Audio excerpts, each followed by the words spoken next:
Сәлем достар, сіздермен Алмагүл. Бүгін сіздермен осындай дәмі тіл үйірер қуырдақ тамағын жасайтын боламыз. Біріңіз білсеңіздер, біріңіз білмессіздер, дәл осы тамақты жасап көруді арнайы сіздер үшін видео ролик түсірдім.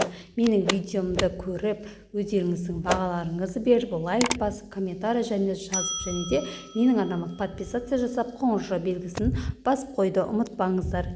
Енді біздің қуырдағымызға керекті ингредиенттеріміз, яғни біздің қуырдағымыздың құрамына осындай сиыр еті, пияз, картоп, сәбіз және түрлі дәмдеуіштер қажет болады.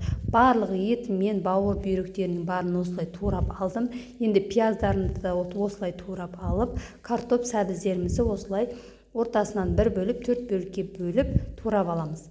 Алдыменен қызып тұрған қазандағы майымызға етімізді салып, оны жақсылап қызарғанша қуырып алатын боламыз. Бауырымызды алып қоятын боламыз, себебі бауыр тез пісетін болғандықтан картопты салған кезде содан кейін салатын боламыз. Осылай етімізді жақсылап қызартып қуырып аламыз, және де енді қызартып қуырып алғаннан соң оның үстінен пиязымызды салып, екеуін жақсылап қызартып қуыратын боламыз. Менің инста парақшама да тіркеп қойды, ұмытпаңыздар, ол жерде өте керемет, оңай жасалатын рецепттермен бөлісемін.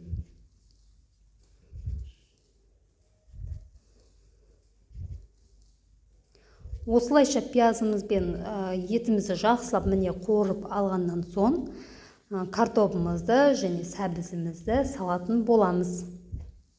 Міндетті түрде пияз бен етіміз кемінде жарты сағат 40 минуттай уақыт қуырылуы керек, себебі біздің етіміз тушенка сияқты өте жұмсақ болып пісуі үшін көп қуырылған тыйымды. Осылайша барлығын енді картоп сәбізіміз салғаннан соң барлығын бір араластырып алып, үстінен бір кесе суымызды құйып дымдайтын боламыз. Осылай демдеп алғаннан соң енді үстінен ашып тұзымызды, қара бұрышымызды және де түрлі әмбебап нелерімізді қоссақ болады. Дәмдеуіштерімізді енді міне мен картоп сәбізді салғаннан соң үстінен бауырды салып, барлығын біркелкі араластырып, тағы да демдеуге қойып қоямын. Кемі 1 сағат қайнауы керек, жай ғана отпен қайнатып пісіретін боламыз. Менің етімнің өзі тұздалғаннан соң, достар, сіздерге айтуды ұмытыппын.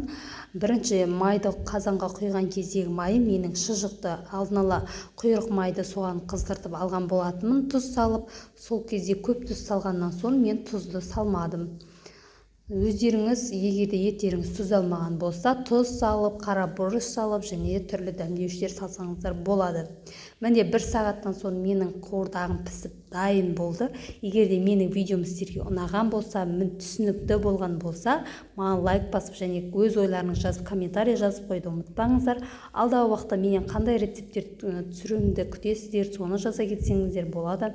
Және де міндетті түрде менің каналыма әлі де подписация жасамаған болсаңыз, менің каналыма подписация жасап және қоңырауша белгісін басып қойды ұмытпаңыздар. Сіздермен бірге болған Алмагүл ас болсын.